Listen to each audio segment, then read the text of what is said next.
আসসালামু আলাইকুম। দর্শক, একটা বিষয় নিয়ে ভাবছি কয়েকদিন থেকেই। আশা করি এই বিষয়ের উপর আমার একটা ছোট্ট আলোচনা আছে। সেই আলোচনায় আপনারা অংশ নেবেন এবং মতামত দেবেন। আপনাদের ওই মতামতের উপর ভিত্তি করে আমি কিন্তু পরবর্তীতে আবার আলোচনা করতে চাই।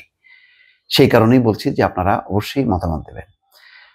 বিষয়টা হচ্ছে এই যে কয়েকদিন থেকে ভাবছি ডক্টর মোহাম্মদ ইউনূস আসলে তিনি একা নিঃসঙ্গ। তার পাশে কেউ নেই। ৫ই আগস্ট সবার সমর্থন ছিল। শুধু ছাত্র জনতা এটা একটা ভেগ টার্ম। সকল রাজনৈতিক দল, আওয়ামী লীগ বাদে সকল রাজনৈতিক দল তার পক্ষে ছিল এবং তার ক্ষমতায় আসা, তার শাসন কাজ চালানো, এটা সবার একটা সহানুভূতি ছিল, সমর্থন ছিল যে তিনি চমৎকারভাবে দেশ চালাক, বাকিরা সমর্থন দেবে। কিন্তু এখন মনে হচ্ছে যে না, আসলে ডক্টর ইউনূসের পাশে কেউই নেই। তার পাশে সত্যিকার অর্থে কেউ নেই। যারা বলছেন যে আমরা আছি, তারা আসলে বরং আরো বেশি ক্ষতি করছে। আমি এক এক করে আসি, কয়েকটা উদাহরণ দেই। মনে করেন প্রধান রাজনৈতিক দল বিএনপি। বিএনপির অবস্থানটা কি? বিএনপি কি চাচ্ছে? বিএনপি চাচ্ছে যদি কালকের নির্বাচন হয়, সেই কালকের নির্বাচনে তারা অংশ নেবে। তারা বিরোধিতা করবে না। বিএনপি একটি বড় রাজনৈতিক দল। বাংলাদেশের এই মুহূর্তে সবচেয়ে বড় দল। তার ধারে কাছে কোনো রাজনৈতিক দল নেই। এটা হলো বাস্তবতা। আপনি মানেন আর না মানেন, আপনি সমর্থন করুন আর না করুন, কিন্তু এটাই বাস্তবতা। তো বিএনপি মনে করছে যে যেভাবে দেশের সংকটটা যাচ্ছে, চলছে, এর থেকে উত্তরণের একমাত্র পথ হচ্ছে নির্বাচন। আসলে তারা ক্ষমতায় আসতে চায় এবং ক্ষমতায় আসার মতন তার পুরো সেট আপ আছে। বিএনপির ৩-৪ বার ক্ষমতায় ছিল। সেই ক্ষমতায় থাকা বেশ মন্ত্রীরা এখন বিএনপির সিনিয়র নেতা। পুরো সেট আপ আছে। একটা পুরো মন্ত্রিসভা করা এবং তার তৃণমূল পর্যায়ে তার পুরো উইংগুলো আছে। সেই উইংগুলো দিয়ে একটা রাজনৈতিক সরকার যেভাবে ক্ষমতায় আসে বা দেশ পরিচালনা করে, সেইভাবে কিন্তু তারা চলতে পারবে। এ ব্যাপারে কোনো সন্দেহ নেই। আচ্ছা, তারপরে আসেন জামাত ইসলাম। জামাত ইসলামের অবস্থানটা কিছুটা কৌশলী। তারা মনে করছে একটু হয়তো সময় ক্ষেপণ হলে বিএনপির জনপ্রিয়তা কমবে এবং আস্তে আস্তে তার শক্তিটা আরেকটু বাড়লে সে একটা ভালো প্রতিদ্বন্দ্বিতা করে ক্ষমতায় চলে আসতে পারে এবং এই লক্ষ্যে ইসলামী দলগুলোর সঙ্গে একটি জোট করছে। তারপরে ছাত্রদের যে নতুন রাজনৈতিক দল তাদের একটা তাদের সুসম্পর্ক, অর্থাৎ একটা বড় একটা জোট করে তারা নির্বাচন করলে তারা মনে করে যে পরিস্থিতি পাল্টে যাবে। তার মানে তারাও নির্বাচন চায়, তবে কৌশলগতভাবে তারা একটু স্লো যেতে চায়। তারা বলছে যে বিচার হোক আগে, সংস্কার হোক আগে, তারপরে। কিন্তু তাদের ভেতরের আকাঙ্ক্ষাটা হচ্ছে যে তারা ক্ষমতায় আসবে। সুতরাং সেই অর্থেও কিন্তু ডক্টর ইউনূসের পাশে তারা কিন্তু নেই। আচ্ছা, ছাত্ররা গণঅভ্যুত্থানে যারা নেতৃত্ব দিয়েছিল, সেই ছাত্ররা কি আছে? ছিল তারা। ডক্টর ইউনূস নিজে বলেন যে আমাকে আসলে ক্ষমতায় এনেছে ছাত্ররা। তার যে সর্বশেষ সাক্ষাৎকারটি প্রচার হয়েছে সেভাবে বলেছেন তিনি হাসপাতালে বেড়েছিলেন। ছাত্রদের পক্ষ থেকে বারবার অনুরোধ করার পর তিনি রাজি হয়েছেন এবং তিনি বলেন মাহফুজ আলমকে তিনি পরিচয় করে দিয়েছেন মার্কিন যুক্তরাষ্ট্রের যে মাস্টার মাইন্ড। তিনি সবসময় ছাত্র তরুণদের কে ভরসা করেন এবং মনে করেন যে তার ক্ষমতার ভিত্তি তারা। কিন্তু সাম্প্রতিক ঘটনায় অনেকের কাছে পরিষ্কার হয়েছে যে এই ঘটনাটা ডক্টর ইউনূসের জন্য হিতে বিপরীত হয়েছে, তাকে আরো পিছিয়ে দিয়েছে। তার একটা আন্তর্জাতিক ভাবমূর্তি প্রশ্নবিদ্ধ হয়েছে। তার আইনের শাসন, তার শাসন ব্যবস্থা ধাক্কা খেয়েছে এই কারণে যে ডক্টর ইউনূসের একটা পুরো রাজনৈতিক কাঠামো, সরকার, প্রশাসন, পুলিশ থাকার পরেও যে ধরনের ঘটনা ৫ই ফেব্রুয়ারি ঘটেছে, তারপর ২ দিন ৩ দিন ধরে যেই ধরনের প্রায় ৩৫ থেকে ৪০টা জেলায় যে ধরনের তাণ্ডব চলেছে, ভাঙচুর হয়েছে, অগ্নিসংযোগ হয়েছে, এটার দায় অনেকটা তার উপরেই পড়তেছে। বেশ প্রায় বলতে গেলে একদিন তিনি নিশ্চুপ ছিলেন। তারপর আস্তে আস্তে তিনি বিবৃতি দিতে বাধ্য হয়েছেন, বলেছেন অনাকাঙ্ক্ষিত, অনভিপ্রেত। তারপর বলেছেন যে শেখ হাসিনা এবং আওয়ামী লীগের লোকদের সম্পত্তির উপর হামলা চালানো যাবে না, আইন নিজের হাতে তোলা যাবে না। তিনি এই ভাঙচুর বন্ধ করার জন্য আহ্বান জানিয়েছে। ততক্ষণে পর্যন্ত কিন্তু সারা দেশে একটা যে পরিস্থিতি তৈরি হলো, সেই পরিস্থিতিতে কিছু সংখ্যক লোক যে এই ঘটনাগুলো ঘটালো, তাদের সাথে জনগণের কোনো সম্পর্ক নেই, এবং জনগণের যে সম্পর্ক নেই তার বড় প্রমাণ হচ্ছে গাজীপুর। গাজীপুরে যখন আকাম মোজাম্মেল হকের বাড়িতে হামলা চালানো হলো, সেই হামলার বিরুদ্ধে কিন্তু এলাকার লোকজন কিন্তু এগিয়ে আসলো এবং একটি অপ্রীতিকর ঘটনা ঘটলো, যে ঘটনায় প্রায় 15-16 জন ছাত্র আহত হলো মারাত্মকভাবে। 2-3 জন একেবারে আশঙ্কাজনক অবস্থার মধ্যে এখনো আছে, অন্তত একজন আইসিইউতে আছে।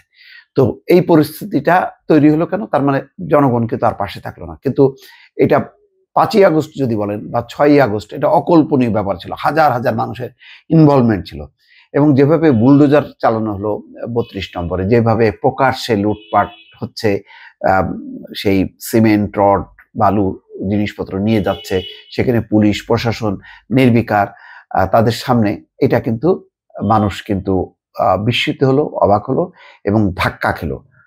তাদের কাছে মনে হলো যে সরকার বলে কোনো কিছু নেই। তাহলে শেখ হাসিনার বক্তব্যকে কেন্দ্র করে এই যে পরিস্থিতিটা তৈরি হলো, এই পরিস্থিতিতে কি ডক্টর ইউনূস লাভবান হলো? হয়নি। বলা হলো যে এর জন্য ভারত দায়ী, শেখ হাসিনা দায়ী। ভারত বলল যে না, আমরা দায়ী না, এটা শেখ হাসিনা তার নিজস্ব ভাষণ, আর বাংলাদেশের এই ঘটনার সঙ্গে ভারতকে যুক্ত করার কোনো প্রশ্নই ওঠে না, এবং এই বিষয়ে তারা সংযুক্ত না, এটা বাংলাদেশের আভ্যন্তরীণ বিষয়। এবং তারা এও বলল যে যদি ভারতকে দোষ দেওয়া হয় তাহলে দুই দেশের সম্পর্ক যে ভালো হবে, সেই ভালো হবার ক্ষেত্রে এটি একটি অন্তরা হিসেবে বিবেচিত হবে, এবং দুই দেশ পাল্টাপাল্টি তাদের ডেপুটি হাই কমিশনারকে তলব করলো, পাল্টা তলব করলো। এই ঘটনাটা কিন্তু আন্তর্জাতিক অঙ্গনে ভারতের সাথে সম্পর্কটা আবারও একটা তিক্ততার দিকে চলে গেল। এবং অন্যান্য যে ইন্টারন্যাশনাল যে হিউম্যান রাইটস ওয়াচ, টিআইবি মতন প্রতিষ্ঠান, সবাই কিন্তু এই ঘটনাবলীটা, অর্থাৎ 5ই ফেব্রুয়ারি এবং তার পরবর্তী ঘটনাবলী, ভাঙচুর, অগ্নিসংযোগের এই ঘটনাবলী কিন্তু তারা সমর্থন করেনি। আন্তর্জাতিক সমর্থনে ডক্টর ইউনূস পিছিয়ে গেল, অথচ ডক্টর ইউনূস আন্তর্জাতিকভাবে অত্যন্ত পরিচিত প্রতিষ্ঠিত একজন মানুষ, কিন্তু তিনি প্রবলভাবে ধাক্কা খেলো, যার কারণে তিনি পরে বক্তব্য দিতে বাধ্য হলো। এটা আন্তর্জাতিক অঙ্গনকে বোঝানো যাবে না। যেমন শেখ হাসিনা যদি ভারতে আশ্রয় না থেকে তিনি যদি যুক্তরাজ্য বা যুক্তরাষ্ট্রে আশ্রয় থাকতেন, রাজনৈতিক আশ্রয়, তাহলে কি সেই দেশের হাই কমিশনার বা রাষ্ট্রদূতকে বাংলাদেশের পররাষ্ট্র মন্ত্রণালয় তলব করতে পারতো, বলতে পারতো যে তোমরা শেখ হাসিনার বক্তব্যকে থামাও? পারতো না। আমরা দেখেছি যে তারেক রহমান গত 15 বছরে তিনি দেশে না থাকলেও লন্ডন থেকে কিন্তু বক্তব্য দিয়ে গেছে। এই ক্ষেত্রে অনেক হুম্বিতম্বি করেছে আওয়ামী লীগের মন্ত্রীরা, বলেছে যে তাকে দেশে ফিরিয়ে আনা হবে, যুক্তরাজ্যকে বলা হচ্ছে। কিন্তু এই ঘটনার প্রেক্ষিতে কিন্তু আওয়ামী লীগ অন্তত বুলডোজার চালায়নি, অনেক অশান্তি করেছে, গুম, খুন, হত্যাযজ্ঞ, নানান কারণে। ঠিক একটা ভাষণকে কেন্দ্র করে এই ধরনের কিন্তু পরিস্থিতি তৈরি হয়নি। এবং এর পরবর্তী যদি 1 সপ্তাহ পর, 2 সপ্তাহ পর শেখ হাসিনা যদি আবারও বক্তব্য দেয়, তাহলে সেই বুলডোজার কোথায় যাবে? সেই বুলডোজারের পেছনে কি হাজার হাজার মানুষ থাকবে, সমর্থন দেবে? দেবে না। তাহলে আমরা কি বার্তা দিলাম? আমরা অর্জনটা কি হলো এই প্রতিবাদ বিক্ষোভের মধ্য দিয়ে? মানে অর্জনটা কি হলো? অর্জনটা হলো যে ওই মির্জা ফখরুল ইসলাম আলমগীর যে কথাটি বলেছেন যে শেখ হাসিনার পাতা ফাঁদে পা দেবেন না। তাহলে তো আমরা শেষ পর্যন্ত ফাঁদে পা দিলাম। বিএনপিও সমর্থন করলো না, জামাত ইসলামও প্রকাশ্যে কোনো বিবৃতি দিয়ে বলেনি যে ইয়েস, এই ঘটনার একটা যৌক্তিকতা আছে। তিনি বলেছেন, তারা বলেছে যে এই ঘটনার জন্য দায়ী হচ্ছে শেখ হাসিনার উস্কানিমূলক বক্তব্য। কিন্তু উস্কানিমূলক বক্তব্যের কারণে যে ঘটনাটা এরকম ঘটানো উচিত, এরকম মর্মে কিন্তু কোনো সমর্থন পাওয়া গেল না। অন্যান্য রাজনৈতিক দল কেউ নিশ্চুপ থাকলো, এবং অনেকেই বলল যে স্বৈরাচারকে হটানোর এটা কোনো পদ্ধতি না। স্বৈরাচারকে হটাতে হলে মানুষের মধ্যে চেতনা বাড়াতে হবে, এবং স্বৈরাচার যাতে না আসতে পারে সেরকম রাজনৈতিক কাঠামো গড়ে তুলতে হবে। কিন্তু কোনোভাবেই এই ভাঙচুর, জ্বালাও পোড়াও করা যাবে না। তো ফলে পুরো পরিস্থিতি কিন্তু, তার মানে দেশের রাজনৈতিক অঙ্গন এই ইস্যুতে ডক্টর ইউনূসের পাশে থাকলো না। আন্তর্জাতিক অঙ্গনও এখনো অল্প অল্প চাপ আসছে, সামনে হয়তো অনেকে আশঙ্কা করছেন যে এই চাপটা বাড়তে পারে এবং দায়িত্বটা ডক্টর ইউনূসের উপর চাপাতে পারে। একটা বড় ভয় হচ্ছে নরেন্দ্র মোদী ট্রাম্পের সঙ্গে মিটিং করবেন 12 তারিখ অথবা 13 তারিখ। তখন বাংলাদেশ প্রসঙ্গটা উঠাবে এবং এই ঘটনাগুলি যখন সামনে আনবে তখন ট্রাম্প কি বক্তব্য দেয় সেটা নিয়েও একটা শঙ্কা তৈরি হয়েছে। অর্থাৎ পুরো পরিস্থিতিটা 6 মাসের মাথায় এসে একেবারে প্রতিকূলে চলে গেল ডক্টর ইউনূসের, এটাই অনেকে মনে করছে।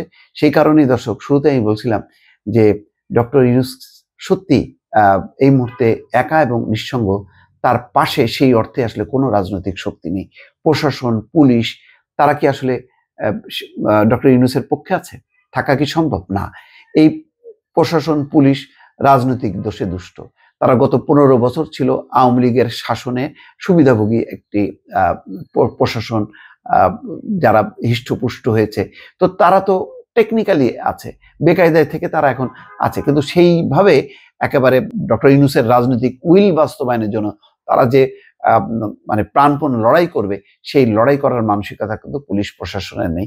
তার প্রতিফলন আমরা দেখছি, পুলিশ নিষ্ক্রিয়, প্রশাসন নিষ্ক্রিয় এবং অনেক ঘটনা ঘটছে যার উপরে আসলে প্রশাসন, পুলিশ একেবারেই নির্বিকার হয়ে বসে আছে এবং তার উপরে কিছু কেউ মাতব্বরি করছে এবং প্রশাসন, পুলিশ এগুলি নির্বিকারভাবে হজম করছে অথবা তাদের সঙ্গে মিলেমিশে আছে। অর্থাৎ ডক্টর ইউনূসকে তার কাঠামোটাকে সমর্থন করার জন্য যেই ধরনের ডেডিকেশন, সেই ডেডিকেশন নেই। তাহলে পুলিশ নেই, প্রশাসন নেই, রাজনৈতিক শক্তি নেই, কে আছে? যাদের থাকার কথা তারা এমন কিছু ঘটনা ঘটালো, ফল এটা আরো উল্টো বুমেরাং হলো। সেই জন্যই আমি দর্শক বলছিলাম যে ডক্টর ইউনূস আসলেই এই মুহূর্তে একা এবং নিঃসঙ্গ। আশা করি দর্শক আমার এই বক্তব্য, মতামত আপনি সমর্থন করেন অথবা বিরোধিতা করেন। আপনারা নিশ্চয়ই একটি মতামতগুলো দেবেন, যেটি আমার পরবর্তী ভিডিও তৈরিতে সহায়তা করবে। ভালো থাকবেন। আল্লাহ হাফেজ।